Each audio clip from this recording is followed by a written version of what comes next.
El aire en el comedor se sentía denso, pesado, casi tanto como la comida que se enfriaba en mi plato. La voz de mi nuera, Isabela, cortó el silencio como un cuchillo afilado, y su dedo, adornado con un anillo que brillaba con frialdad, señaló hacia la sala de estar.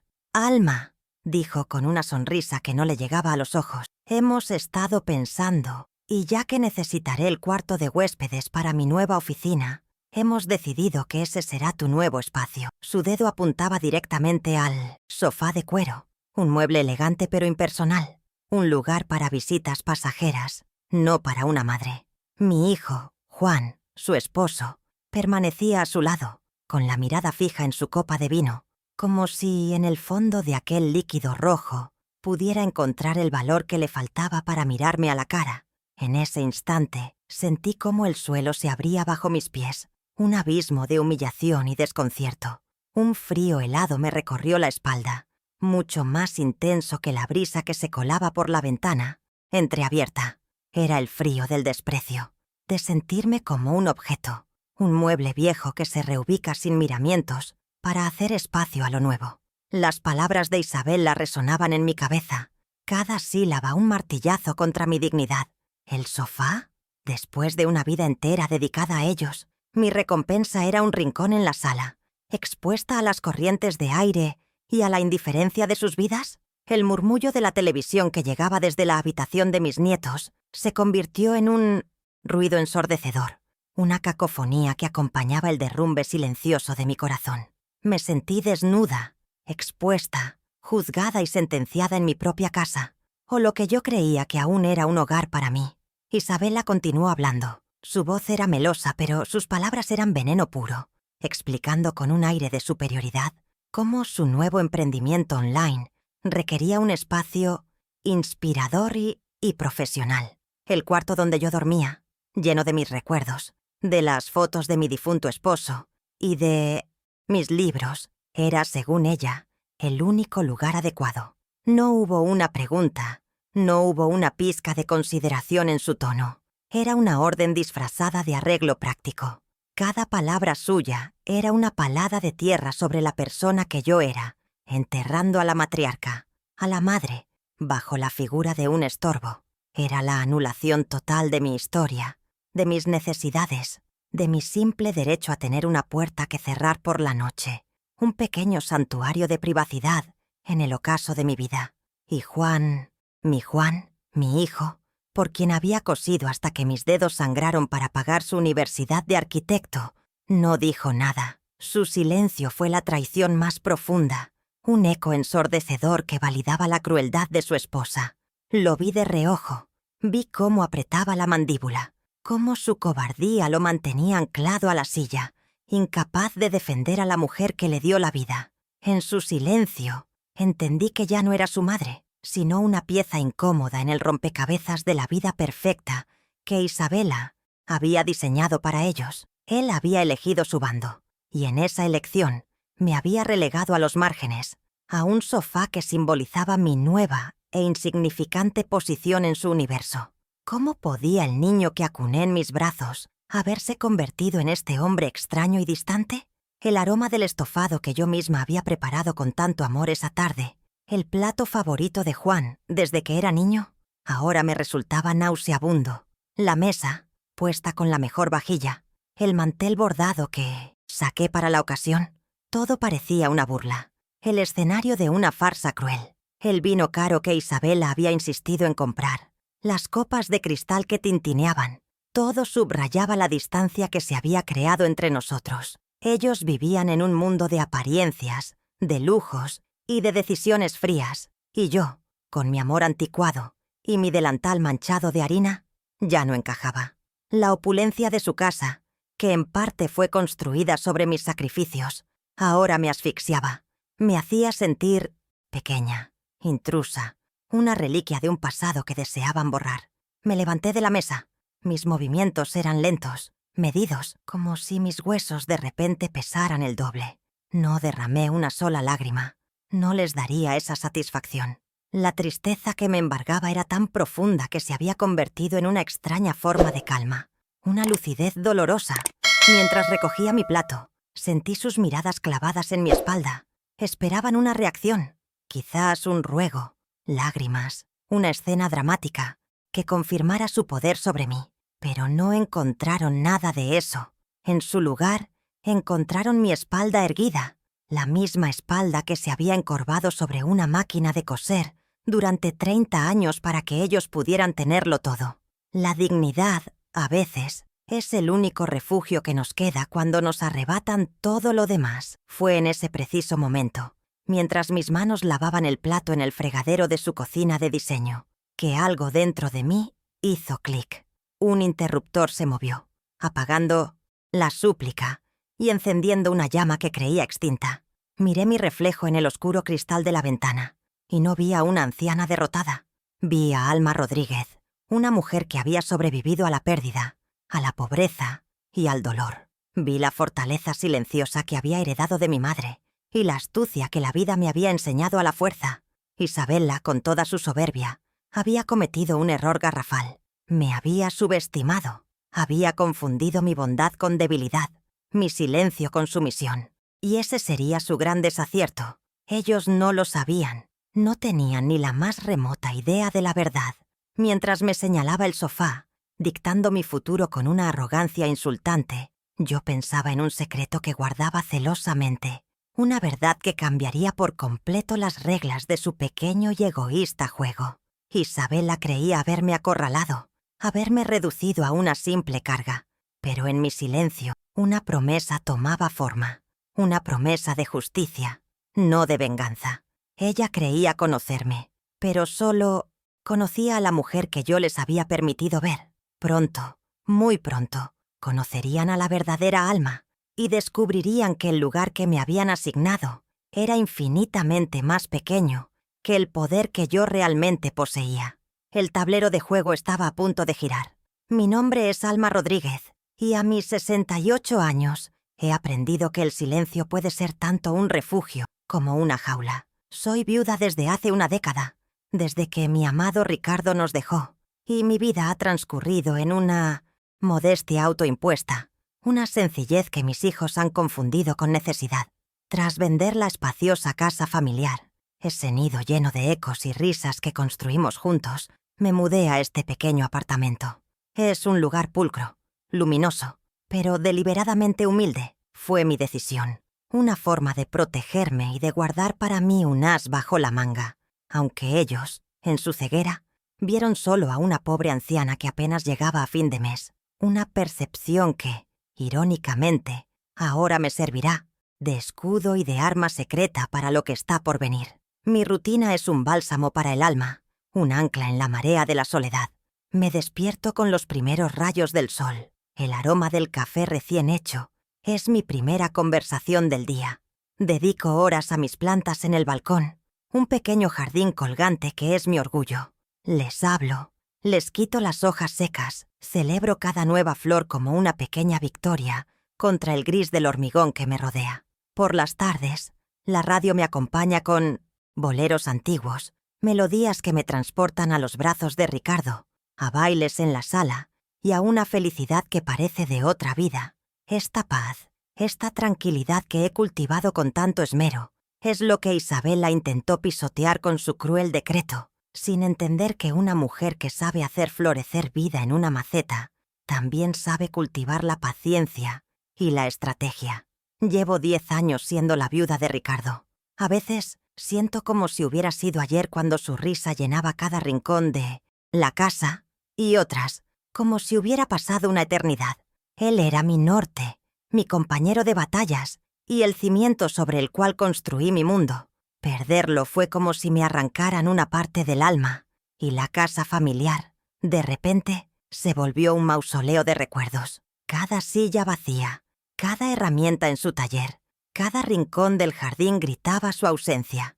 Por eso la vendí. No fue por necesidad, como Juan e Isabela asumieron con tanta ligereza. Fue para sobrevivir al dolor, para encontrar un lugar donde pudiera respirar sin que el peso de su ausencia me aplastara el pecho. Necesitaba un nuevo comienzo, no un final dictado por la lástima de los demás. Me considero una mujer serena, quizás demasiado. He predicado la generosidad y la paciencia toda mi vida, creyendo que el amor incondicional era la fuerza más poderosa del universo. Mi amor por mis hijos ha sido mi razón de ser, pero también mi talón de Aquiles. Por Juan, he soportado las miradas condescendientes de Isabela, sus críticas veladas a mi forma de vestir, a mi sazón, a mi manera de ver el mundo. He tolerado sus desplantes y su frialdad con una sonrisa, esperando que mi hijo viera mi sacrificio y valorara mi esfuerzo por mantener la paz. Pero ahora entiendo que mi amor incondicional fue interpretado como un permiso para faltarme al respeto, y esa es una lección que he aprendido de la forma más amarga y humillante posible, en la antesala de un sofá. Mi pequeño apartamento es mi caparazón. No huele a ambientadores caros como la casa de mi nuera, sino a lavanda y a pan recién horneado. En las paredes no cuelgan obras de arte abstracto, sino los marcos con las fotos de mis hijos cuando eran niños, de mi boda, de mis padres. Cada objeto cuenta una historia. Cada mueble tiene la huella de una vida vivida con esfuerzo y amor. Mi viejo sillón de orejas, con la tela un poco gastada por el uso, es mi trono, el lugar desde donde leo, tejo y observo el mundo pasar. Es un espacio que puede parecer insignificante para alguien como Isabela, que mide el valor de las cosas por su precio, pero para mí es un santuario de autenticidad. Es la prueba tangible de que la riqueza del espíritu no se puede comprar ni exhibir, solo se puede sentir. No se dejen engañar por mis manos arrugadas o mi andar pausado. La vida me ha enseñado a ser fuerte, aunque mi fortaleza no se manifieste en gritos ni en confrontaciones. Recuerdo una vez, hace años, cuando un vendedor insistente intentó estafarme con un contrato abusivo. Lo escuché con toda la calma del mundo. Dejé que expusiera todos sus argumentos y, cuando terminó, lo miré fijamente a los ojos y le dije con una voz suave pero inquebrantable: «Usted ha subestimado mi inteligencia. Le pido que se retire de mi casa ahora mismo». El hombre se quedó sin palabras y se fue con el rabo entre las piernas. Esa misma calma, esa misma firmeza, es la que ahora estoy reuniendo. Isabela ha despertado a una leona que dormía plácidamente y pronto se dará cuenta de su error. La viudez me ha regalado un bien muy preciado y a la vez muy doloroso: el tiempo. Tengo tiempo para pensar, para recordar, para observar. Esta soledad autoimpuesta me ha convertido en una espectadora aguda de la naturaleza humana. Veo la prisa en los ojos de la gente, la ambición desmedida, la falta de empatía, y he visto, con una claridad que me desgarra, la transformación de mi propio hijo. He observado cómo la influencia de Isabela lo ha ido moldeando, alejándolo de sus raíces, haciéndole olvidar los valores con los que fue criado. Mi silencio me ha permitido acumular información, entender sus debilidades, sus miedos, su obsesión por el estatus. Y aunque este conocimiento me duele, también me proporciona un mapa preciso de sus vulnerabilidades, un mapa que ahora me veo obligada a utilizar. La cocina siempre ha sido mi refugio y mi lenguaje. A través de mis platos, expreso lo que a menudo no puedo decir con palabras. El estofado que tanto le gusta a Juan no es solo carne y verduras, es la memoria de su infancia. Son las tardes de domingo. Es el amor de una madre concentrado en una olla. Que él pueda saborear ese amor, pedirme que lo prepare y al mismo tiempo permitir que su esposa me destierre al sofá. Es una contradicción que me parte el alma. Es como si pudiera consumir mi afecto, pero no estuviera dispuesto a defender a la persona que se lo ofrece. Es una ingratitud tan profunda que ha envenenado la receta más sagrada de mi vida y me ha hecho comprender que debo empezar a cocinar un plato diferente, el de mi propia dignidad. Mi hija Sofía es mi ancla a la cordura.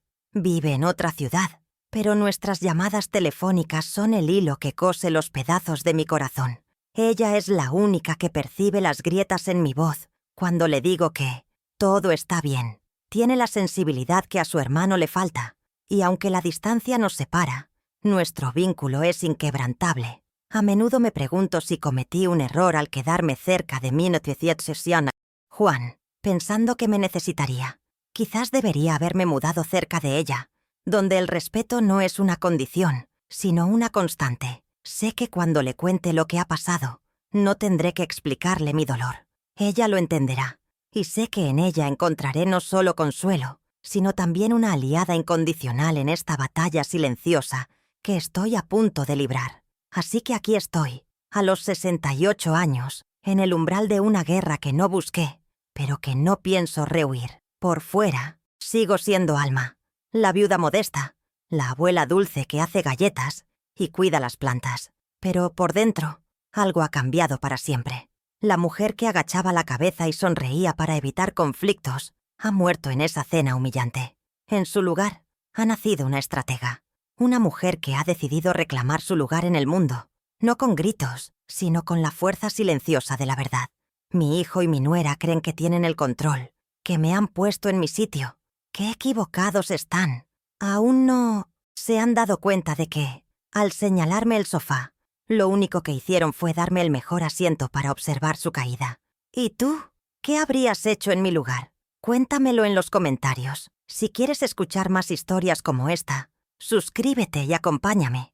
Mi familia, o lo que queda de ella, se divide en dos mundos. Por un lado, está mi hijo Juan, el arquitecto exitoso, el que se quedó cerca en distancia, pero se ha vuelto un extraño en espíritu. Vive en una casa de revista, con sus 2 hijos, mis nietos Leo y Mía, a quienes adoro pero veo a cuentagotas. Isabela, su esposa, controla el acceso a ellos como si fueran premios, otorgándome el privilegio de su compañía solo cuando le conviene o cuando quiere aparentar ser una nuera considerada.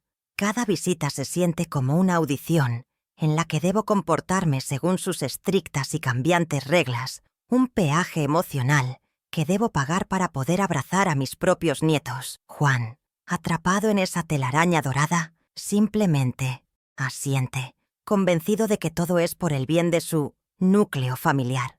Por otro lado, está mi Sofía, mi hija, que la vida se llevó a otra ciudad, pero cuyo corazón sigue latiendo junto al mío. Ella es maestra, una mujer con los pies en la tierra, cuyo valor no reside en lo que tiene, sino en lo que es. Nuestro contacto es a través del teléfono, pero sus palabras son más reconfortantes que cualquier abrazo forzado de mi nuera. Sofía es mi confidente, la única que conoce las grietas de mi soledad, y la que sospecha, a pesar de mis intentos por ocultarlo, la verdadera naturaleza de Isabela. A veces pienso que su lejanía es una bendición, una cuarentena que la ha mantenido a salvo del veneno que se destila en la casa de su hermano. Ella es mi cable a tierra, el recordatorio de que el amor verdadero no necesita lujos ni apariencias para ser real. La arquitecta de mi miseria actual es, sin duda, Isabela. Es una mujer cuya belleza es tan impecable como intimidante. Siempre va perfectamente vestida, maquillada y peinada, como si su vida fuera una sesión de fotos permanente.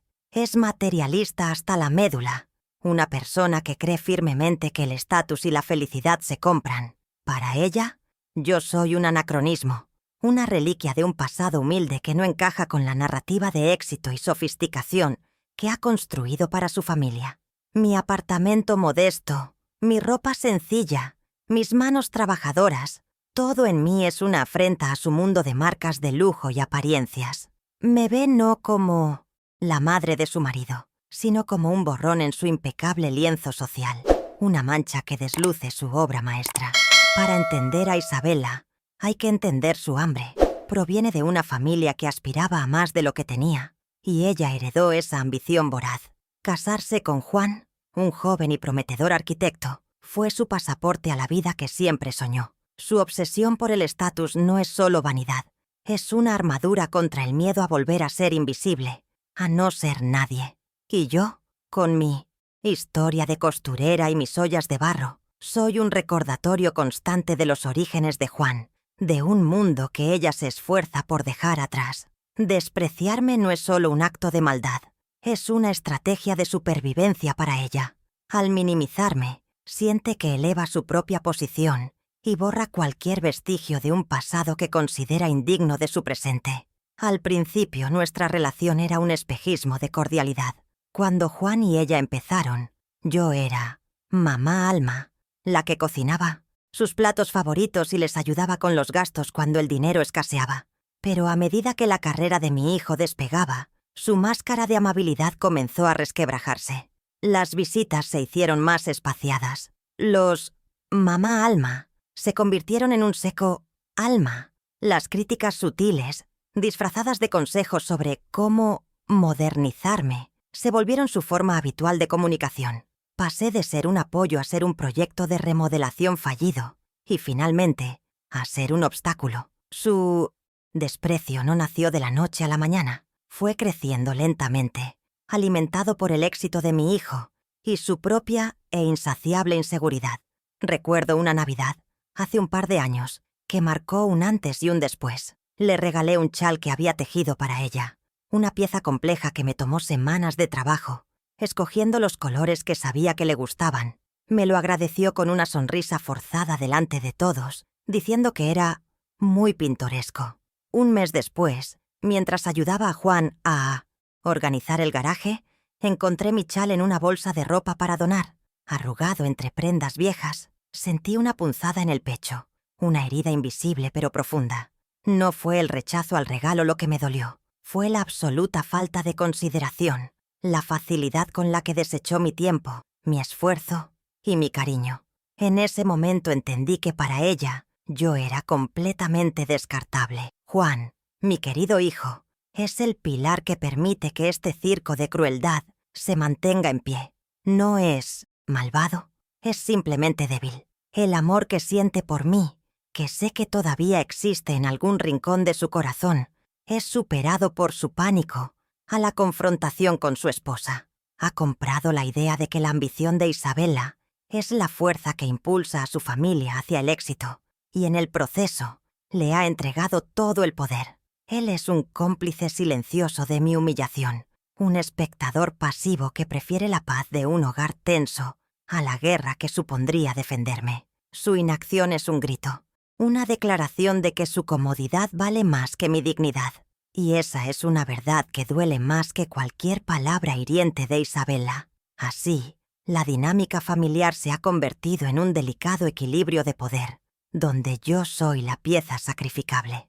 La decisión de relegarme al sofá no fue un capricho del momento, sino el siguiente paso lógico en la escalada de hostilidad de Isabela. Fue la culminación de años de desprecios sutiles, de límites que se fueron corriendo poco a poco, hasta que no quedó ninguno. Al hacerlo frente a Juan, y con su silencio como aprobación, Isabela no solo me estaba asignando un lugar para dormir, estaba solidificando su poder, dejando claro ante todos quién mandaba en esa casa y cuál era mi nuevo e insignificante rol. Fue un acto de crueldad calculado, una demostración de fuerza con la que creyó haberme derrotado para siempre. Pero toda fortaleza tiene su punto débil. A veces, por la noche, cuando el silencio lo inunda todo, creo que todavía puedo escuchar el zumbido de mi vieja máquina de coser. Durante más de 30 años, ese sonido fue la banda sonora de mi vida, el motor que impulsaba a nuestra familia. Recuerdo las madrugadas, con la casa a oscuras, y yo con la única compañía de una pequeña lámpara que iluminaba mis manos y el interminable río de tela que pasaba bajo la aguja. No estaba simplemente uniendo retazos de tela, estaba cosiendo un futuro, puntada a puntada, sacrificio a sacrificio. Estaba tejiendo las oportunidades que yo nunca tuve para mis hijos, sin imaginar que uno de ellos usaría esa misma tela para vendarse los ojos ante la injusticia y permitir que me humillaran de una forma tan cruel. Mi trabajo iba mucho más allá de simples remiendos. Me convertí en la costurera de confianza del barrio, la que podía hacer milagros con hilo y aguja.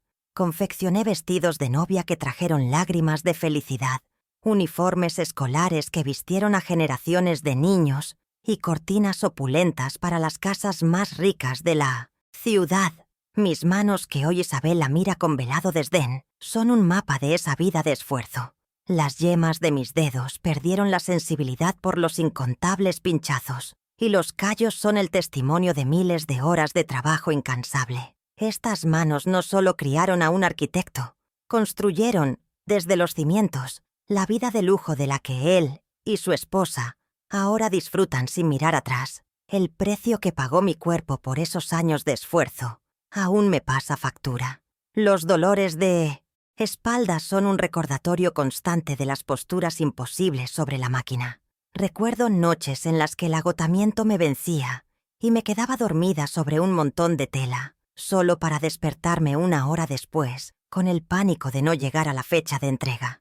Mis ojos, que ahora necesitan gafas para leer, se forzaron hasta el límite bajo una luz insuficiente. Sacrifiqué mi salud, mis horas de sueño y mi juventud, convencida de que era la mejor inversión, el abono para que mis hijos florecieran. Pero parece que en su jardín de la opulencia ya no hay lugar para la vieja raíz que los nutrió. Enterrado en el fondo de mi armario, dentro de una caja de cartón, yace mi sueño aplazado, mi propio taller de costura. Ya tenía el nombre pensado. Se llamaría El Hilo de Alma, y guardaba un cuaderno lleno de mis propios diseños, de ideas que bullían en mi cabeza. Estuve a punto de alquilar un pequeño local, pero justo entonces llegó la carta de aceptación de Juan de la Universidad de Mimocimatmosciana, Arquitectura. La matrícula era una fortuna. No lo dudé ni un segundo. Guardé mi cuaderno de bocetos, cancelé mis planes y destiné cada centavo a su futuro. Cambié mi sueño por el suyo, un sacrificio que hice con amor y sin arrepentimiento. Lo que me duele es ver cómo ese sueño cumplido ha convertido a mi hijo en un hombre que permite que su madre sea tratada como un estorbo. La conexión entre mi sacrificio y la carrera de Juan es tan directa como un hilo tenso. Cada libro caro, cada escuadra, cada compás, cada maqueta fue pagado con el dinero que gané cosiendo hasta el amanecer. Recuerdo vender mi propio abrigo en un invierno especialmente duro para poder comprarle un juego de rotuladores importados que necesitaba para un proyecto final. Él es arquitecto porque yo fui la ingeniera de sus oportunidades, la constructora de su plataforma de lanzamiento. Y es una ironía cruel y amarga que Isabella, disfrutando de los frutos de ese sacrificio, ahora planea instalar su moderno escritorio en el mismo espacio que mi amor incondicional ayudó a financiar, borrando mi historia para escribir la suya sobre mis ruinas. El contraste entre mi pasado de carencias y su presente de abundancia es un abismo que parece ensancharse cada día. Tengo grabado en la memoria el alivio que sentía cuando lograba reunir las monedas para comprar el pan del día. Hoy los veo gastar en una sola cena en un restaurante de moda lo que a mí me costaba un mes de trabajo extenuante. No es envidia lo que siento, es una profunda tristeza por su amnesia selectiva.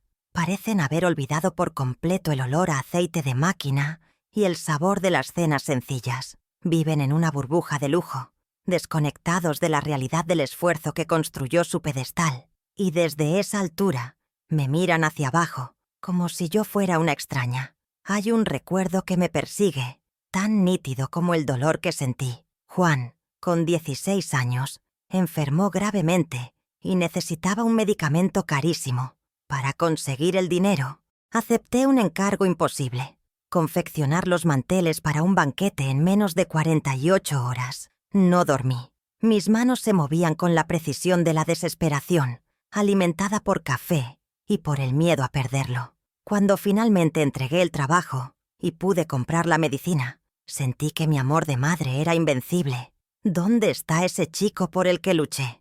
¿Cómo puede ese mismo joven, ahora un hombre, quedarse callado mientras su esposa me condena al exilio en su propia casa?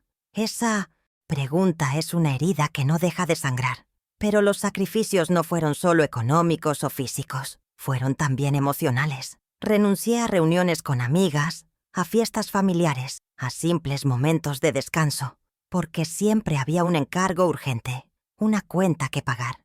Me tragué mis miedos y mis angustias para no preocuparlos, para que ellos pudieran tener una infancia sin las cargas que yo llevaba sobre mis hombros. Siempre fui la roca, la figura fuerte e inquebrantable que todo lo solucionaba. Quizás ese fue mi gran error. Al no mostrarles nunca mi vulnerabilidad, les enseñé que yo no necesitaba nada, y ahora actúan en consecuencia, tratándome como si fuera autosuficiente, hasta para soportar la humillación, como si mi corazón no sintiera ni padeciera. La balanza de mi vida está terriblemente desequilibrada. De un lado, décadas de darlo todo. Mi tiempo, mi salud, mis sueños, mi amor incondicional. Del otro, lo que recibo a cambio, la complicidad pasiva de mi hijo y el desprecio activo de mi nuera. Es como si hubiera pasado mi vida regando un árbol con mi propia sangre, esperando cobijarme bajo su sombra en mi vejez, solo para descubrir que sus ramas ahora me golpean el rostro y me niegan el refugio. Les di las raíces para que crecieran fuertes y las alas para que volaran alto, pero volaron tan lejos de mí que ya no recuerdan el suelo del que despegaron. Sin embargo, el recuerdo de ese esfuerzo titánico es lo que hoy me da fuerzas. No soporté todo aquello. No vencí la pobreza y la fatiga, para terminar mis días arrinconada en un sofá como un trasto viejo. Mi pasado no es la historia vergonzosa que Isabella quiere ocultar. Es mi medalla de honor, la fuente de mi resiliencia. La misma tenacidad que me mantuvo despierta cosiendo bajo la luz de una bombilla es la que ahora ilumina mi camino. Mis sacrificios merecen algo más que olvido y desdén. Merecen respeto. Y he llegado a la conclusión de que si ellos no son capaces de dármelo por gratitud, entonces tendré que enseñarles a la fuerza el verdadero valor de cada puntada que di por ellos. Cuando Ricardo falleció, el dolor fue tan inmenso que sentí que la vieja casa familiar se me caería encima. Cada rincón era un eco de su voz, cada objeto un fantasma de su presencia. Venderla fue una de las decisiones más difíciles de mi vida, un acto de amputación para poder sobrevivir. Recuerdo el día que firmé los papeles, un día gris que reflejaba el estado de mi alma. A mis hijos les dije que la venta apenas había alcanzado para comprar mi pequeño apartamento actual y para guardar una suma modesta para mis gastos. Vieron mi nueva vida sencilla y asumieron que era todo lo que podía permitirme. Fue una mentira piadosa, el primer hilo de una red que tejí sin saber que un día me serviría para atrapar a los que intentaban devorarme. La verdad es que Ricardo, mi Ricardo, siempre fue un hombre previsor y con una visión increíble para los negocios. La casa, que compramos por una miseria cuando no éramos más que dos jóvenes soñadores, estaba ubicada en un barrio que, con los años, se había revalorizado de una forma exponencial. La venta no me dejó una suma modesta, me dejó una pequeña fortuna. Fui yo sola al banco, una viuda reciente con un poder recién descubierto. Mientras el gerente me explicaba las cifras, sentí por primera vez en mucho tiempo una sensación de control sobre mi propio destino.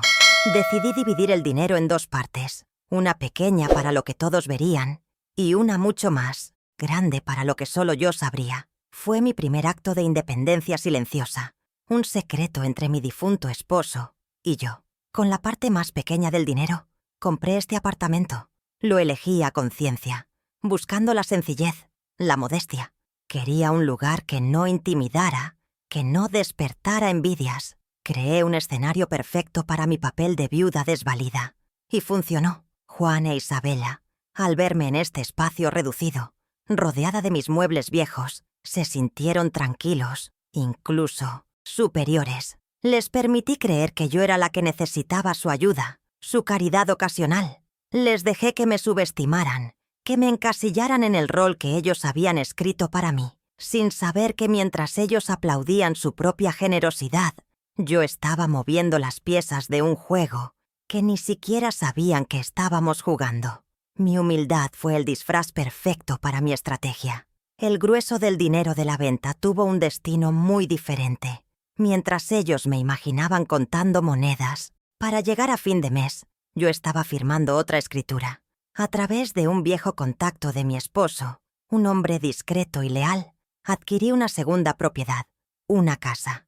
No es una casa cualquiera, es una vivienda moderna y elegante, situada en un barrio residencial tranquilo y arbolado, de esos que Isabella solo ve en las revistas de decoración.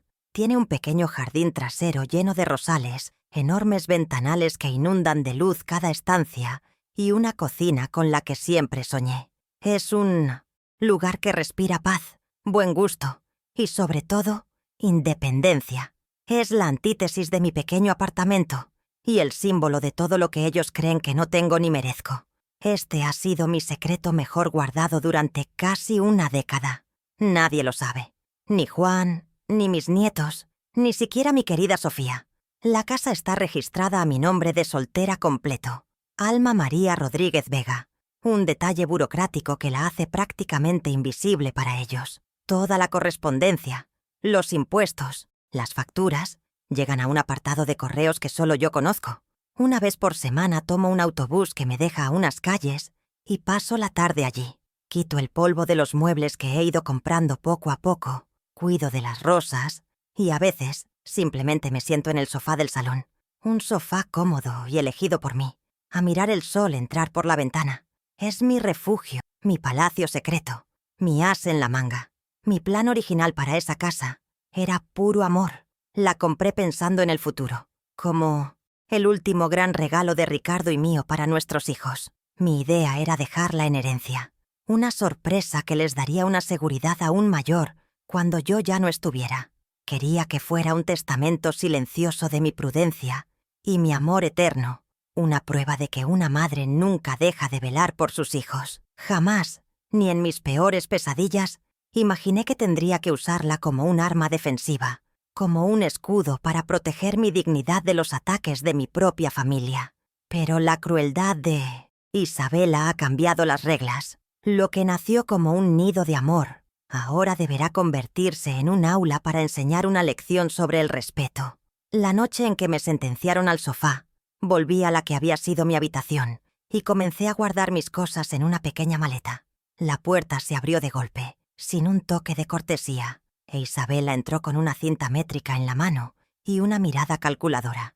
Mientras yo doblaba con cuidado una fotografía de Ricardo, ella ya medía las paredes, hablando en voz alta sobre dónde colocaría su escritorio para tener la mejor luz. El armario empotrado es perfecto para mis archivos, dijo, más para sí misma que para mí. Yo era invisible, una sombra que se desvanecía mientras ella rediseñaba su futuro sobre los escombros del mío. Su indiferencia era más hiriente que un insulto. Era la anulación completa de mi existencia en ese espacio. Dormir en el sofá fue una tortura. Cada muelle parecía protestar bajo mi peso, y las sombras que proyectaban los muebles en la oscuridad se convertían en monstruos acechantes. La falta de una puerta, de un cerrojo, me dejaba en un estado de vulnerabilidad absoluta, expuesta a los ruidos de la casa que se despertaba y se dormía. Podía oír sus risas ahogadas desde su dormitorio al final del pasillo, el murmullo de sus conversaciones íntimas, y cada sonido era un recordatorio de mi exilio. Me sentía como una náufraga en una isla desierta, en medio del océano de su vida. Una presencia tolerada, pero no bienvenida, a la que se le niega incluso el refugio de un puerto seguro donde descansar. Una semana después, organizaron una cena para los socios de Juan. Isabela me presentó con una sonrisa forzada. «Les presento a la madre de Juan. Se está quedando una temporada con nosotros». El tono de su voz era una mezcla de falsa amabilidad y de un sutil martirio, diseñado para generar compasión por su supuesta generosidad. Cuando uno de los invitados, un hombre mayor de aspecto amable, me preguntó en qué parte de la espaciosa casa me habían alojado, Isabela se apresuró a responder por mí. «Oh, le hemos preparado un rincón superacogedor en el salón principal», dijo con ligereza. Vi la mirada de lástima en los ojos de aquel hombre y sentí que mi cara ardía. La humillación ya no era un asunto privado, ahora tenía público. La agresión pasiva se convirtió en el pan de cada día. Isabela desarrolló un talento especial para criticarme con palabras dulces, una técnica que me dejaba sin posibilidad de defensa. Si cocinaba, ella comentaba con voz cantarina frente a Juan. «Alma querida, esa comida es un poco pesada para la digestión de Juanito». Si ordenaba el salón, ella pasaba por detrás, recolocando los cojines y diciendo: «Así se ve más de revista, ¿no crees?». Eran pequeños alfilerazos constantes, diseñados para despojarme de mi autoridad, de mi rol de matriarca, y para recordarme a cada instante que yo vivía en su casa, bajo sus reglas y su impecable, pero cruel, criterio estético. El golpe más bajo fue cuando empezó a usar a mis nietos como arma. Una tarde jugaba con el pequeño Leo en la alfombra del salón. Sus carcajadas eran música para mis oídos, un bálsamo para mi herido corazón. Estábamos construyendo una torre altísima con sus bloques de madera cuando Isabela irrumpió en la sala con el ceño fruncido. «Leo, a tu cuarto a hacer los deberes. Ya basta de juegos», ordenó con una voz gélida, a pesar de que era sábado. Luego se volvió hacia mí y añadió: «Necesita disciplina, Alma, no solo mimos de abuela». Me estaba aislando, cortando metódicamente los lazos de afecto que me unían a los niños, asegurándose de que mi influencia se diluyera hasta desaparecer por completo. Una noche, juntando todo el valor que me quedaba, intenté hablar con Juan mientras Isabela estaba en su club de lectura. Con la voz entrecortada, le hablé de mi dolor, de la humillación de dormir en el sofá, de sentirme una extraña. Él ni siquiera pudo mirarme a los ojos. Se removía incómodo en su sillón, mirando un punto fijo en la pared mientras murmuraba excusas. «Mamá, por favor, no empieces. Isabela está muy estresada con su nuevo negocio», dijo. «Es solo algo temporal, hasta que nos organicemos. No hagas las cosas más difíciles». Su petición de que no hiciera olas fue la confirmación de que me estaba ahogando sola y que mi propio hijo no estaba dispuesto a lanzarme ni siquiera un salvavidas. El siguiente frente de ataque fue el económico. Aunque yo me mantenía con mi propia pensión, Isabela comenzó a fiscalizar mis gastos más insignificantes. Un día llegué con un libro nuevo que había comprado, y ella comentó en voz alta durante la cena: «¿Estás segura de que deberías gastar en eso, Alma? Con lo justa que vas de dinero». Lo dijo mientras a su lado, en el recibidor, había 3 bolsas de una boutique carísima. Era una forma perversa de reforzar su narrativa. Yo era la anciana desvalida e irresponsable, y ella, la administradora prudente y sacrificada. Quería despojarme de mi autonomía, hacerme sentir tan pequeña e incompetente que no me atreviera ni a respirar sin su permiso. La humillación alcanzó un nuevo pico en una barbacoa con los padres de Isabela. Su madre, una mujer tan superficial como ella, me preguntó con falsa inocencia cómo me estaba adaptando a mi nuevo dormitorio. Antes de que pudiera emitir palabra, Isabela soltó una carcajada y dijo: «Le encanta, mamá. Se pasa la noche viendo sus telenovelas hasta que se queda dormida. Es como una fiesta de pijamas eterna para ella». Varios en la mesa rieron la gracia, y yo sentí como si me hubieran abofeteado. Ya no se molestaban en disimular su desprecio. La burla era abierta, pública y cruel, y yo debía sonreír y aguantar, porque esa era la única opción que parecían haberme dejado. La falta de privacidad era una tortura diaria. El salón era el corazón de la casa, un lugar de paso constante. No tenía un cajón donde guardar mis cosas personales, apenas una pequeña caja que escondía bajo el sofá. Una mañana, al despertar, me encontré a Isabela hurgando en ella. Su excusa fue que buscaba unas pilas para el mando a distancia, pero la vi sosteniendo una foto de Ricardo, mirándola con una curiosidad morbosa. Sentí una oleada de rabia e impotencia. Había cruzado la última frontera, profanando mis recuerdos, mi único tesoro. Comprendí que en esa casa no tenía derecho a nada, ni a un techo, ni a un recuerdo, ni a un centímetro de espacio personal. Su audacia no conocía límites. Un jueves por la tarde, anunciaron que se iban a pasar el fin de semana a un hotel rural. No me preguntaron si tenía planes, simplemente me informaron de que yo me quedaría a cargo de los niños. Isabela me dejó una lista de tareas tan larga y detallada que parecía el manual de instrucciones de un electrodoméstico. Y, por favor, asegúrate de que la cocina quede impecable antes de que volvamos, fue su frase de despedida, lanzada por encima del hombro mientras se dirigía a la puerta. No era un favor que me pedían, era una obligación que me imponían. Había pasado de ser la madre a ser la empleada de hogar, sin sueldo y sin derechos. Ese fin de semana, a pesar de la imposición, encontré un poco de paz en la compañía de mis nietos, pero la ilusión se rompió el sábado por la noche. Sonó el teléfono. Era Juan. Mi corazón dio un vuelco, pensando que llamaba para saber cómo estábamos. ¡Qué ingenua! «Mamá», dijo con un tono tenso, «dice Isa que por favor no cocines el pescado que dejaste descongelando, que luego la casa se queda oliendo por días». Me quedé helada. Incluso a 100 kilómetros de distancia, su control era absoluto. Su poder llegaba a través del teléfono para dictar lo que podía o no podía cocinar, para censurar hasta los aromas de mi cocina, mi último reducto de identidad. Noté cómo Juan se volvía cada vez más irritable y distante conmigo.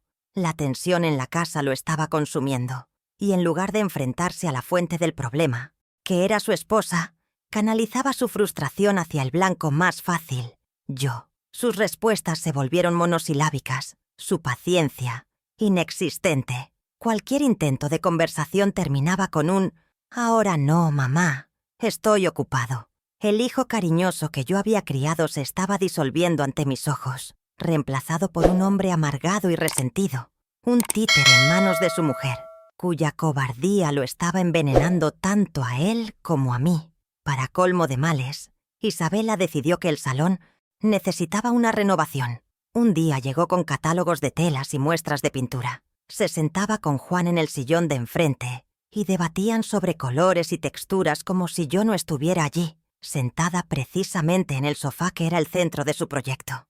«Este tono gris perla hará que el espacio parezca menos abarrotado», dijo ella, lanzándome una mirada fugaz y vacía. No me miraba a mí, miraba a través de mí. Me estaba convirtiendo en parte del mobiliario, en un objeto viejo y desgastado que urgía reemplazar para que su decoración fuera perfecta. La gota que colmó el vaso, el golpe final que hizo añicos mi paciencia, llegó a final de mes. Mi pensión se retrasó unos días por un error administrativo del banco. Lo comenté de pasada, sin darle mayor importancia. Esa noche, mientras fingía dormir en el sofá, los oí discutir en la cocina. La voz de Isabela era un susurro sibilante y audible. «¿Lo ves? Te lo dije. No sabe ni administrar su propio dinero. ¿Qué vamos a hacer? Cuando se quede sin nada, será nuestra responsabilidad total». En esa frase se reveló todo su plan. Demostrar mi incompetencia, despojarme de toda credibilidad y autonomía para justificar su tiranía y convertirme oficialmente en su carga. Pero su plan tenía una falla. Yo no era la mujer indefensa que ella creía. La noche que escuché a Isabela sentenciar mi futuro como una carga financiera insostenible fue la noche en que la vieja alma murió.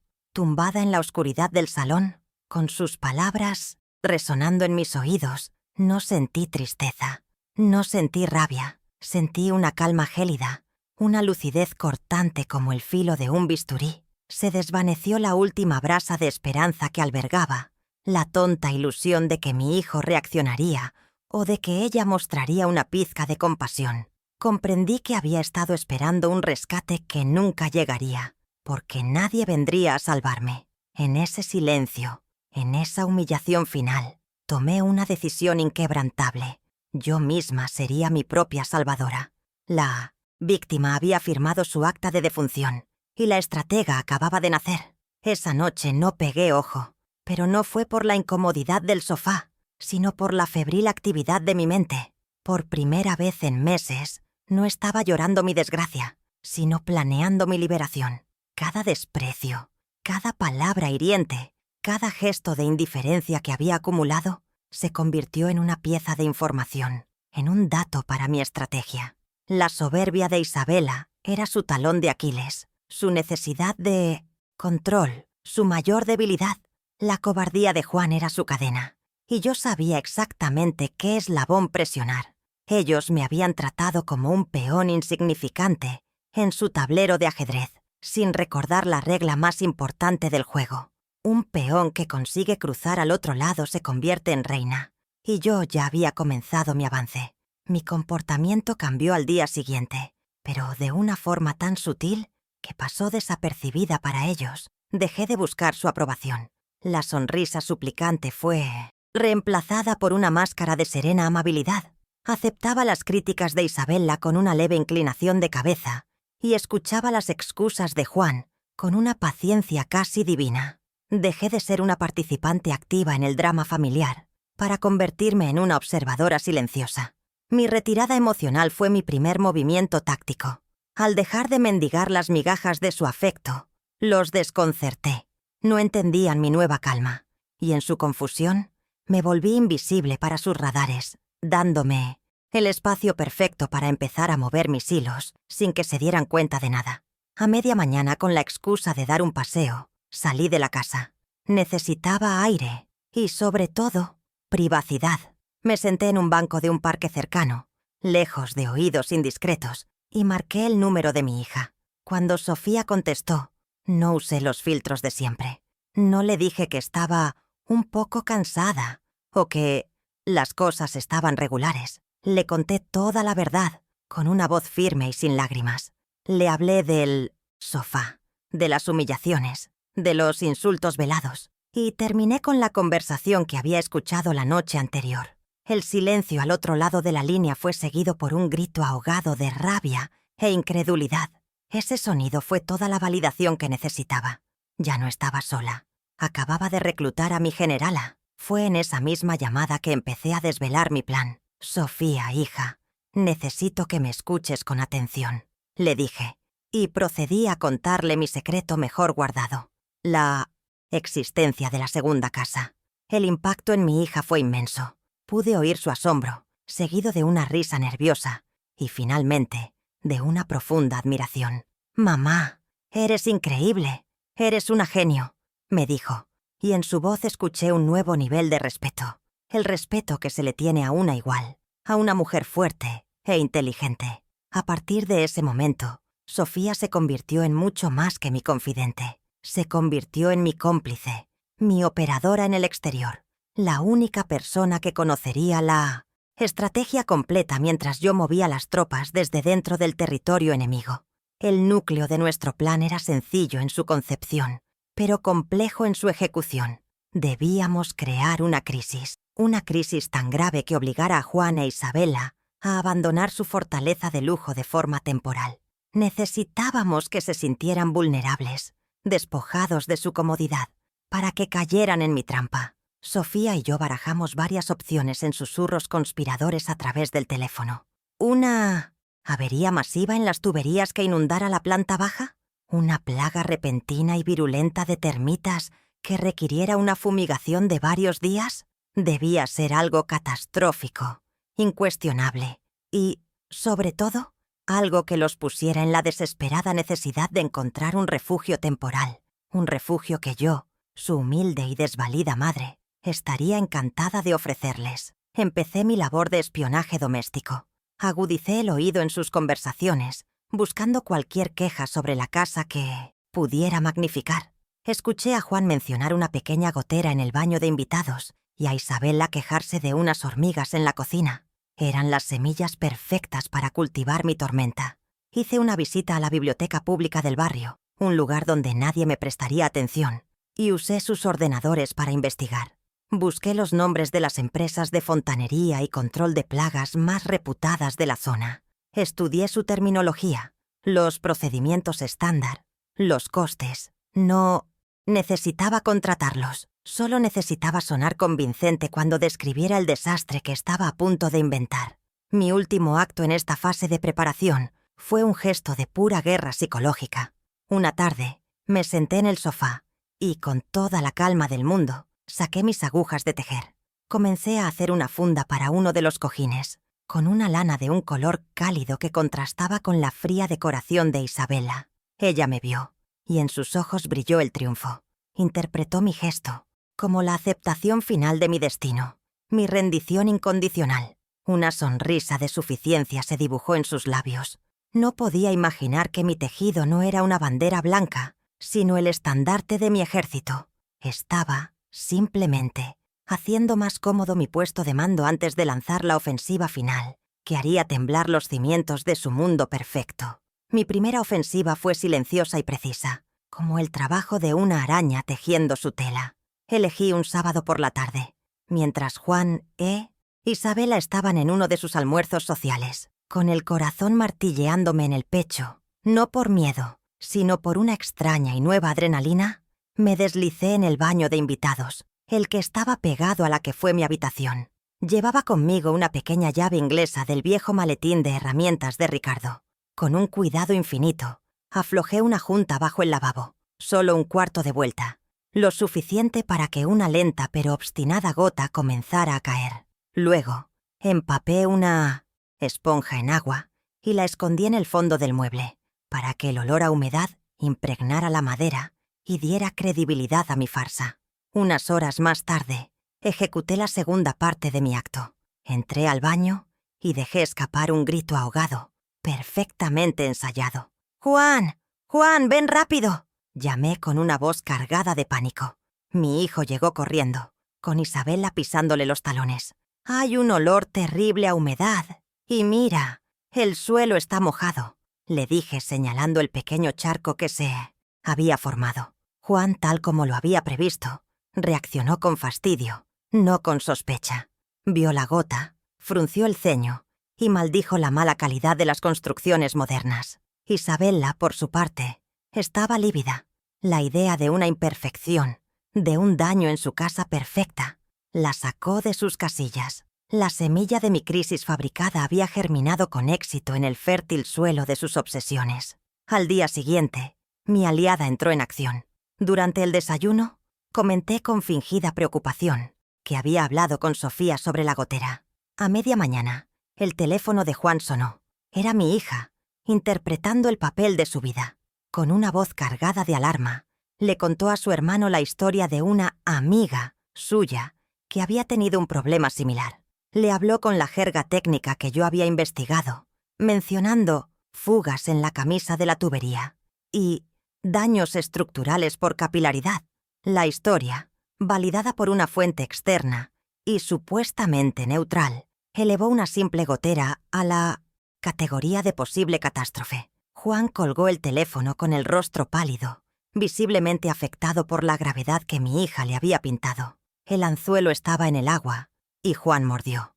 Llamó a un fontanero, uno de su propia agenda de contactos, lo cual añadió una capa de legitimidad a todo el asunto. El hombre llegó, confirmó la existencia de la fuga, lo cual era innegable, y, al notar el olor a humedad que emanaba del mueble, le dio la razón a la teoría de mi hija. Sí, la fuga es aquí, pero este olor podría indicar un problema mayor dentro del muro.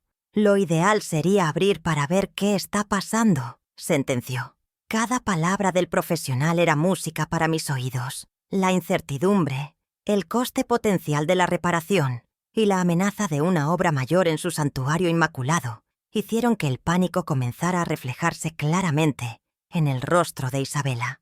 Con el frente del agua establecido, era hora de abrir el segundo, el de la plaga. Unos días antes, Sofía me había hecho llegar un pequeño paquete a mi apartado de correos. Contenía una bolsa con el más fino serrín, casi un polvo. Una madrugada, mientras la casa dormía, me levanté de mi incómodo lecho y me dirigí al comedor. Con la precisión de un cirujano, esparcí minúsculas y casi imperceptibles hileras de serrín junto a los zócalos, detrás de una cortina y en la esquina de la gran librería empotrada. No era una evidencia obvia, sino una pista sutil. Una de esas cosas que, una vez que las ves, no puedes dejar de verlas por todas partes. Era la elegante firma de unas termitas que solo existían en mi imaginación. Dejé pasar 2 días para que mi evidencia se asentara. Luego, mientras pasaba el plumero por el comedor con un esmero fingido, solté una exclamación de asco. «Isabela, ven un momento, por favor». La llamé con urgencia. «Mira esto. ¿Qué es este polvillo? Es como si la madera se estuviera deshaciendo». Ella se acercó, escéptica al principio, pero su obsesión por la limpieza y la perfección la hizo arrodillarse para inspeccionarlo de cerca. Vi el horror florecer en sus ojos al contemplar la posibilidad de una invasión de insectos devoradores de madera en su hogar de diseño. La combinación de una posible inundación y una plaga de termitas era el cóctel perfecto para sobrecargar su sistema y llevarla al borde de un ataque de nervios. Sofía, mi brillante generala, lanzó el siguiente ataque coordinado. Llamó esa misma noche, de nuevo con el pretexto de saber cómo iba todo. Cuando Juan le mencionó con voz sombría el hallazgo del serrín, ella soltó un jadeo de horror. Inmediatamente, le relató la terrible experiencia de otro amigo que había sufrido una plaga de termitas. Le habló de la necesidad de abandonar la casa durante al menos una semana para una fumigación integral, de los productos químicos tóxicos, de la obligación de sellar todos los alimentos y pertenencias. De forma magistral, plantó en sus cabezas la idea de que tendrían que irse de su propia casa, presentándolo no como una opción, sino como una consecuencia inevitable y urgente. La presión había alcanzado el punto de ebullición. Esa noche, durante una cena tensa y silenciosa, vi cómo intercambiaban miradas de desesperación. Hablaron en susurros sobre el coste de un hotel, sobre la imposibilidad de ir a casa de los padres de ella. Y entonces ocurrió. Juan, derrotado, levantó la vista de su plato. Me miró con una expresión que era una mezcla de vergüenza y súplica, y pronunció las palabras mágicas que yo tanto anhelaba escuchar. «Mamá, con todo este lío, ¿crees que podríamos quedarnos en tu apartamento unos días?» Isabela lo fulminó con la mirada, pero no dijo nada. Estaba acorralada. Sentí una oleada de euforia, una sensación de poder que me recorrió de pies a cabeza. Era mi primera victoria, y su sabor era dulce, muy dulce. No acepté de inmediato. Una buena estratega nunca muestra todas sus cartas demasiado pronto. Puse una expresión de profunda preocupación y suspiré. «Ay, hijos míos, pero si mi apartamento es diminuto, apenas hay sitio para mí. ¿Cómo vamos a caber los tres? No quiero que estéis incómodos, de verdad». Mi falsa modestia tenía un doble objetivo. Por un lado, reforzar mi imagen de pobre mujer con pocos recursos, y por otro, hacer que visualizaran la incomodidad que les esperaba para que su estancia en mi humilde morada fuera un pequeño castigo anticipado. Quería que suplicaran, que sintieran que les estaba haciendo el mayor favor de sus vidas al acogerlos en mi estrechez. Después de dejar que se retorcieran en su propia desesperación durante un minuto, que para mí fue glorioso, cedí con una magnanimidad calculada. «Pero bueno, ¿qué digo? Sois mi familia». «Por supuesto que sí.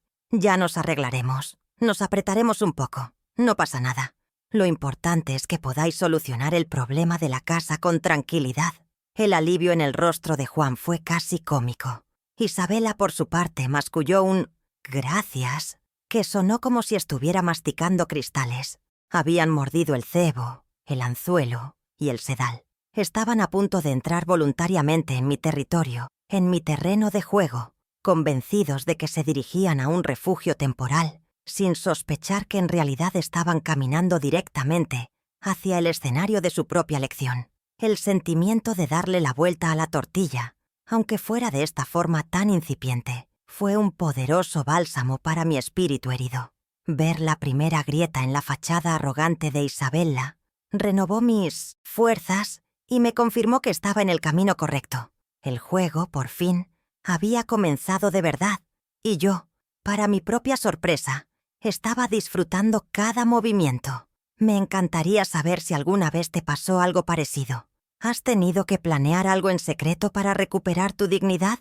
Cuéntamelo en los comentarios. El día señalado llegó, bañado por un sol radiante que parecía burlarse de la tormenta que estaba a punto de desatar. Vi su coche de lujo doblar la esquina, y mi corazón comenzó a latir con una fuerza renovada. Juan e Isabela bajaron del vehículo. Sus rostros eran un poema de fastidio y resignación. Arrastraban 2 maletas enormes, como si planearan una larga estadía en un resort y no una visita forzada al minúsculo apartamento de una anciana. Los esperé en la acera, pero no frente a mi portal de siempre. Les indiqué que se detuvieran un par de calles antes, inventando una historia sobre unas obras que bloqueaban el acceso. «Vamos andando desde aquí. Es un momento», les dije con mi mejor sonrisa. La pequeña desviación del camino era el primer paso para conducirlos hacia su destino final, un destino que cambiaría todo entre nosotros. El breve paseo se convirtió en un desfile de quejas, con Isabela como la única y estridente participante. «No puedo creer que tengamos que hacer esto», suspiraba, arrastrando su maleta de diseño por la acera. «Tu apartamento va a ser una caja de cerillas, Alma. Espero que no huela mucho a naftalina. Soy muy sensible a los olores». Cada palabra era un dardo envenenado, pero yo ya era inmune a su veneno.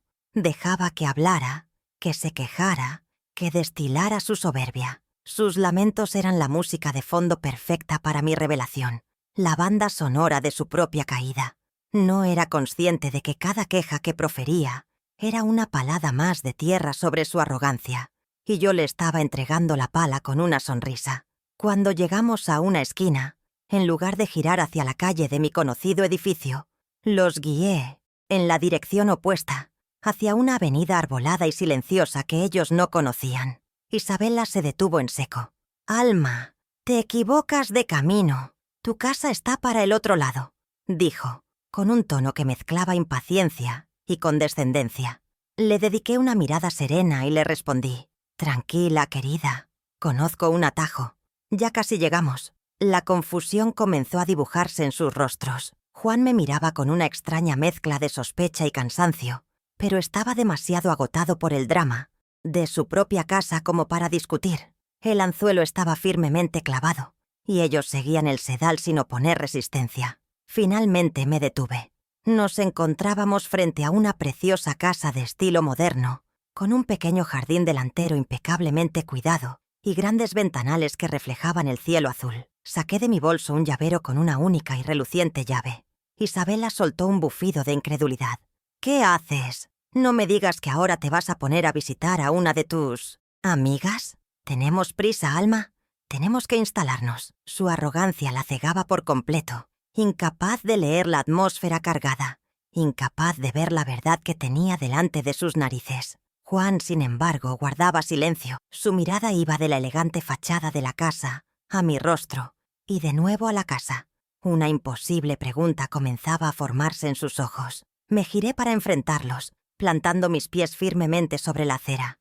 Mi voz, cuando hablé, no tembló. Sonó clara y con una autoridad que ni yo misma sabía que poseía.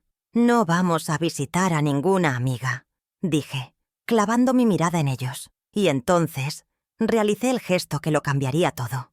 Avancé un paso, introduje la llave en la cerradura de la robusta puerta de madera y la giré.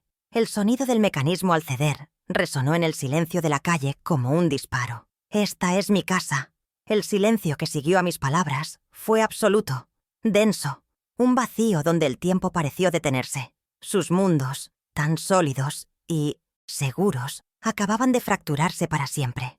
La mandíbula de Isabela se desencajó. Su rostro, habitualmente una máscara de controlada perfección, se transformó en una mueca de puro e incrédulo desconcierto. Sus ojos iban de mí a la puerta, de la puerta a la casa, incapaces de procesar una realidad que contradecía todo lo que ella creía saber sobre mí. Juan se quedó blanco como el papel, mudo. Él, a diferencia de su esposa, comprendió la magnitud de mi secreto en un instante. Entendió los años de engaño, las décadas de silencio. Me miraba como si me viera por primera vez en su vida, no como a su madre, sino como a una completa y desconcertante extraña que había dinamitado los cimientos de su percepción. Abrí la puerta de par en par, revelando un interior luminoso, espacioso y decorado con un gusto exquisito y moderno. «Estabas preocupada por la falta de espacio en mi apartamento, Isabela», dije, mi voz tranquila proyectándose desde el umbral.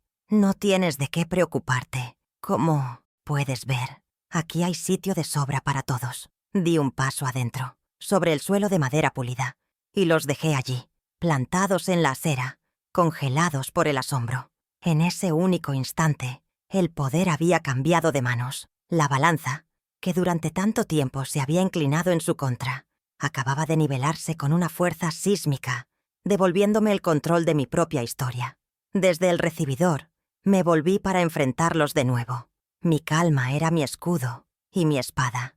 «Verás, Isabela», continué, mirándola directamente a los ojos para que no pudiera escapar de mis palabras. «Cuando señalaste aquel sofá, hiciste algo más que asignarme un lugar para dormir. Emitiste un juicio, juzgaste mi valor por el tamaño de mi cuenta bancaria o por lo que tú creías que era. Asumiste que mi vida sencilla me convertía en una mujer simple». Hice una pausa, dejando que la verdad la golpeara. «Y ese, querida nuera, fue tu gran, gran error». Mis palabras no eran un grito, pero resonaron en su conciencia como un trueno. Luego mi mirada se posó en mi hijo. «Y tú, Juan», dije, y esta vez mi voz se tiñó con el dolor que él me había infligido. «Tú te quedaste ahí, mirando. Permitiste que ella me tratara como un objeto viejo, como un estorbo. Olvidaste cada noche que pasé cosiendo, cada sacrificio que hice para que tú pudieras ser el hombre que eres hoy. Un gesto de mi mano abarcó su coche, su ropa cara, su vida entera.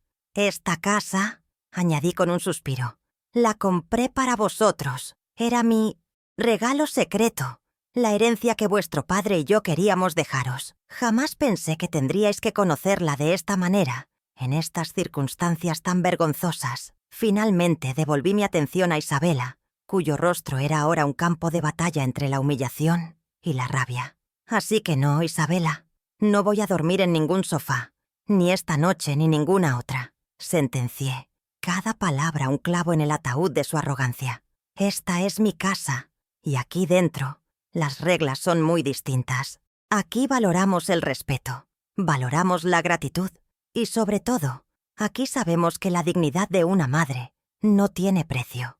Dejé la puerta abierta, una invitación y un desafío a la vez, y me adentré en mi precioso y luminoso hogar, dándoles la espalda y dejándolos solos en la calle para que asimilaran la lección que acababan de recibir. Entraron en la casa como un ejército derrotado, arrastrando sus maletas, que ahora parecían ridículamente grandes y pretenciosas. El silencio era su bandera de rendición. Isabela caminaba con la mirada clavada en el suelo, incapaz de enfrentarse a la magnificencia de un lugar que contradecía todo lo que ella pensaba de mí. Juan la seguía, con los hombros caídos por el peso de una vergüenza que era casi palpable. Les hice un breve recorrido.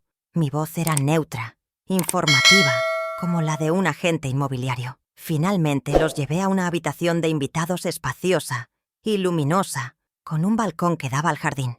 «Aquí dormiréis», les dije, usando casi sus mismas palabras, pero despojándolas de toda la crueldad y vistiéndolas con la dignidad que a ellos les había faltado. La consecuencia más devastadora para Isabela no fue material, sino simbólica. Su mayor pérdida fue la de su poder, la de su pedestal de superioridad. La vi sentarse en el borde de la cama de la habitación de invitados, una cama de sábanas de algodón egipcio mucho más lujosa que su sofá, y por primera vez me pareció pequeña, insignificante. Todo su sistema de valores, que equiparaba la riqueza con la valía personal, se había derrumbado. La humilde costurera a la que había despreciado y desterrado a un sofá era, en realidad, la reina de un castillo que ella ni siquiera sabía que existía. Su arrogancia no fue vencida con gritos, sino aplastada silenciosamente bajo el peso de mi previsión y mi prudencia. Juan, por su parte, se vio obligado a mirarse en el espejo de su propia cobardía, y la imagen que le devolvió lo rompió en pedazos. Esa primera noche, mientras Isabela se encerraba en el dormitorio, él me buscó en la cocina. Tenía los ojos enrojecidos, y las palabras que salieron de su boca fueron un torrente atropellado de arrepentimiento. Se disculpó por su silencio, por su debilidad, por haber permitido que la ambición de su esposa lo cegara hasta el punto de olvidar quién era yo y todo lo que había hecho por él. Sus lágrimas no me produjeron satisfacción, sino una profunda tristeza. Era el llanto del niño perdido que por fin se daba cuenta de que había quemado el puente de vuelta a casa y no sabía cómo reconstruirlo. En medio de su caos, yo encontré mi centro. La revelación de mi secreto no solo los transformó a ellos, me transformó a mí. La mujer temerosa y complaciente que había aguantado humillaciones en silencio se desvaneció para siempre. En su lugar emergió la verdadera Alma, una matriarca serena, dueña de su destino y consciente de su propio valor. Caminaba por mi nueva casa, mi verdadero hogar, con una sensación de paz y de poder que no había experimentado en años. Ya no era un peón, ni una víctima, ni un estorbo. Era la arquitecta de mi propia vida. Mi dignidad, que ellos habían intentado hacer añicos, no solo estaba restaurada, sino que ahora brillaba con una luz propia, más fuerte y resistente que nunca. Isabela intentó disculparse al día siguiente. Fue un intento torpe, un amasijo de excusas sobre el estrés de su trabajo y malentendidos. Su disculpa carecía del ingrediente esencial, el arrepentimiento genuino. La escuché con paciencia, sin interrumpirla, dejando que sus palabras vacías se perdieran en el aire. Cuando terminó, la miré con calma y le dije: El respeto no se regala con una disculpa, Isabella. Se gana con acciones. Y tú tienes un camino muy largo por delante si quieres empezar a ganar el mío. No le ofrecí un perdón fácil ni la absolución que buscaba. Le ofrecí una lección. Las heridas que ella había abierto no se cerrarían con una simple tirita de palabras. Establecí los nuevos términos de nuestra relación con una claridad meridiana. Ya no habría visitas programadas ni acceso condicionado a mis nietos. Los vería cuando yo quisiera. Y sería en mi casa, mi territorio. Exigí un trato de respeto incondicional, tanto en público como en privado. El equilibrio de poder se había reconfigurado por completo, y ahora era yo quien dibujaba las fronteras. Podían seguir formando parte de mi vida, pero sería bajo mis condiciones. La era de mi sumisión silenciosa había terminado. Les di la bienvenida a la era de mi reinado. Un reinado basado no en el dinero, sino en el innegociable valor de la dignidad humana. Pasaron una semana en mi casa, una semana tensa y extraña, mientras su hogar era fumigado de una plaga que nunca existió. Cuando se fueron, un abismo se había abierto entre nosotros, pero era un abismo necesario. Nada volvería a ser como antes. Juan, en un intento desesperado por redimirse, me llama a diario, buscando reconstruir la conexión que permitió que se rompiera. Isabella mantiene una distancia prudente. El desprecio en su mirada ha sido reemplazado por algo nuevo, una mezcla de resentimiento, miedo y, muy a su pesar, un respeto a regañadientes. Ha aprendido por las malas que nunca se debe subestimar a la persona que teje en silencio. Finalmente decidí conservar el pequeño apartamento. Se ha convertido en un monumento a mi viaje, un recordatorio de que la verdadera fortaleza a menudo se disfraza de humildad. Ahora mis días transcurren en paz entre mi jardín de rosas, las visitas frecuentes de Sofía y las risas de mis nietos, que ahora llenan los pasillos de mi casa. No encontré mi felicidad en la venganza, sino en la justicia silenciosa, en la firme y serena reclamación de mi propio valor. La reconciliación con mi hijo es un proceso lento, una costura delicada que requiere paciencia, pero ahora, por primera vez en mucho tiempo, soy yo quien sostiene la aguja y el hilo, y decido el diseño de nuestro futuro. Esta experiencia me enseñó la lección más profunda de mi vida sobre el verdadero valor de las cosas. Vivimos en un mundo que nos juzga por lo que tenemos, por el coche que conducimos, por la dirección que figura en nuestras cartas. Mi nuera creyó que mi valor cabía en un pequeño apartamento y que mi dignidad podía ser relegada a un sofá. Pero mi verdadero patrimonio nunca estuvo en una cuenta bancaria ni en la escritura de una casa secreta. Mi mayor riqueza siempre ha residido en mi resiliencia, en mi capacidad para amar incondicionalmente y en la fortaleza que descubrí en mí misma cuando me empujaron al abismo. La casa no fue el poder fue la sabiduría para tenerla en secreto y el coraje para revelarla como un espejo de su propia mezquindad.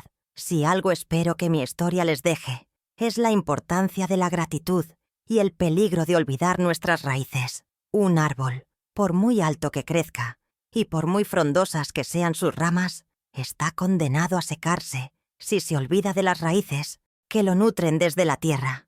Mi hijo, cegado por el brillo del éxito, casi se seca, casi se convierte en un árbol muerto, porque olvidó el suelo del que brotó, el suelo fértil de mis sacrificios y mi amor. La gratitud no es una simple palabra de cortesía, es el agua que mantiene vivos y sanos los lazos familiares. Sin ella, el amor más fuerte se convierte en un desierto y la familia en un espejismo.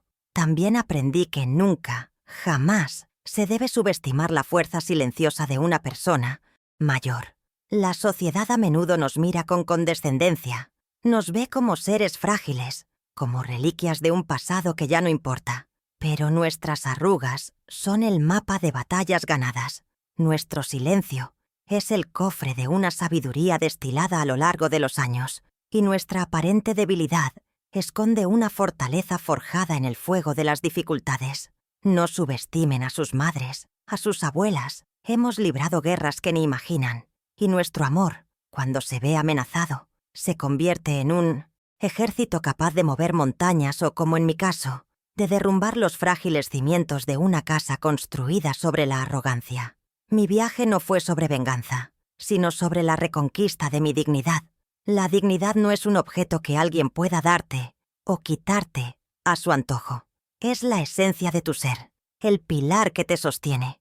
Pueden intentar mancharla, cubrirla con el lodo de la humillación, como hicieron conmigo, pero nunca podrán extinguir por completo su luz. Mi plan fue simplemente el acto de lavar ese lodo, de quitar las capas de desprecio y dejar que mi luz interior volviera a brillar con toda su intensidad. Recuerda siempre que tú eres el único guardián de tu propio valor. Nunca permitas que nadie, ni siquiera tus seres más queridos, te obliguen a dormir en el sofá de tu propia vida. Al final, la lección que les enseñé a mi hijo y a mi nuera es que la propiedad más valiosa que una persona puede poseer es el respeto por sí misma. Ese es un hogar del que nadie puede desalojarte, un santuario cuyas puertas solo tú tienes la llave para abrir. Aprendí, en el ocaso de mi vida, a ser la arquitecta de mi propia paz, a construir mi felicidad sobre los cimientos sólidos de mi autoestima. Y ese es un edificio que ninguna tormenta podrá derribar jamás. Si esta historia te ha conmovido o te ha hecho pensar en alguien a quien amas, compártela y no olvides suscribirte, porque todos, en el fondo, tenemos una historia de fortaleza esperando a ser contada. Gracias por haberme acompañado en este viaje.